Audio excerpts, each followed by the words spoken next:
Ze hadden nog toon, Alisa Stekelenburg en Loekie Heinsberger. Joet zullen ze voor het eerst onboord. Op het scootje dat het deze simmer op gebeuren mat. We hebben gewoon een soort plezier altijd in het zien. En we hebben het idee van, nou ja, wat zo schijn, wat we de dwang kennen mijn vrouwje. En zie hoe ver we komen. Dat is eigenlijk het idee. Op een scootje wedstrijd meivaren vregen dikke spierballen. Meestentijds binnen het dan ook man die het onder touwen, zielen en zwudden hingen. De dames zetten er wat oorstje in oer.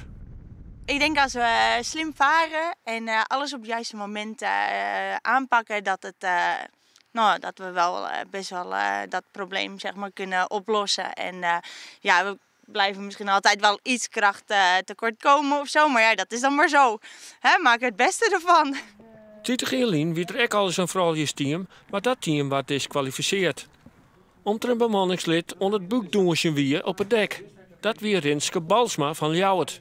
En dan ging ze nou en dan zeven hing je in de boeten om aan de fiets stagen en ik een keer voor heb een boegspriet. En dan voorstag pakken en dan helemaal ze achterover. Halsbrekende toeren. Ja, halsbreken op een zwart skip. Skipper Jacob Huisman wie voortendaags enthousiast door het initiatief van de vrouwje. Daarom stelt hij zijn scootje, de ontmoon, beschikbaar. Jouw scootje vol met vrouwje. Prachtig nou, wat een plezier. Weet je wat anders is dan van die zure mannetjes nou, toch? Dames gaan voor op het Frieske wetter. Dat zie ik dan wel eens eventjes verder gaan. Nou, wat binnen maar die zeggen, nou ja, en nou hebben de voorrangsregels en dan moest alles wel wie teksten. Maar ja, ik zie dat hoe we het dan net al leren. Ik zou het vooral je toch altijd voor.